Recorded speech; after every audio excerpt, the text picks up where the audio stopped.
So final thought, when you have a young person come to you, or a child, or a grandchild, or a niece or nephew, and they are getting interested, you can go one of two extremes. One, you can demean them. You can say, oh, you're too young. Don't worry about that right now. No, if they're interested, let them be interested. Teach them, work with them to learn more about this. Or you can go to the other side of the spectrum and go, oh my gosh, you're interested? Well, I need to get you signed up for the Tea Party. I need to get you signed up for the Young Republicans. Oh, there's this other Tea Party across town. There's 912 group across town. You need to be in all of them. They're going, okay, you can go, oh, okay. And they go to all these meetings and they get wrung out before they've even started because they haven't been given this foundation.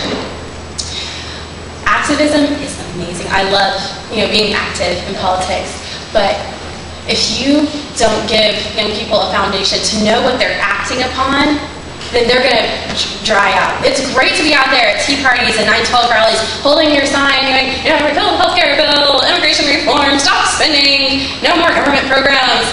But if you don't know what causes those things and how to fix them, there's no point in being out there. Because if someone wants to come up to you, again, this is what my brother Darren challenged me with. If someone comes up to you and says, well, why do we need to cut government spending? How can we cut government spending? And you're like, you cut spending? Maybe? Well, how do you cut it? You cut it. If you don't have an answer to it, that's not going to help you. So learning the answers, learning how to bring it all together, I think is foundational before activism. And if you may have lots of young people that are learning and getting excited, but if they never wanted to get into activism, that's okay. Because if they have a foundation and a love for God and a love for our country, but they don't really like the whole activism thing, if they've got that foundation and they can go out and be wise voters, that's one of the things I stress for on my website, is to be a wise voter, then I believe you've done your job. But remember, ultimately, this is one nation under God. We say that in our pledge, but do we really mean that from the heart?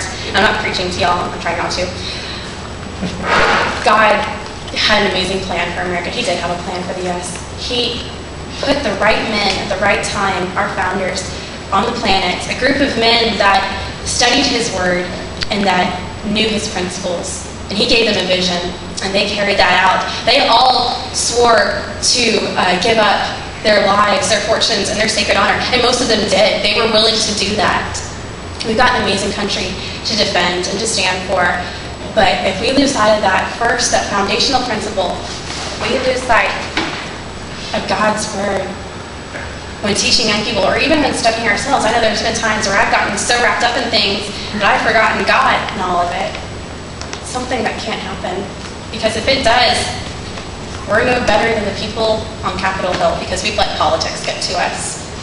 So that's what I want to leave you with. And if any of y'all are techno geeks, I have a friend up in New York. If any of y'all know how to run computers and software and create videos, do it. Entertainment is so vital to young people. The left has completely figured that out.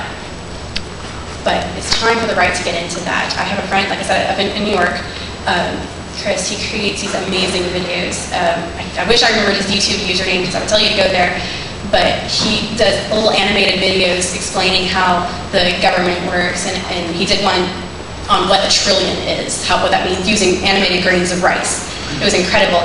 So God's giving you these gifts. Go out there and use them for young people. He gave me, I say this with humility, He gave me the gift of writing. I went out there and I'm trying to use my gifts for God, but you may not be a great writer. Use the gifts that God gives you to impact our nation for His glory. It's one nation under God. It's not one nation under the people. It's one nation under God to do it for His ultimate glory. Solo de Gloria. It's all for Him. I thank y'all again so much for letting me come here.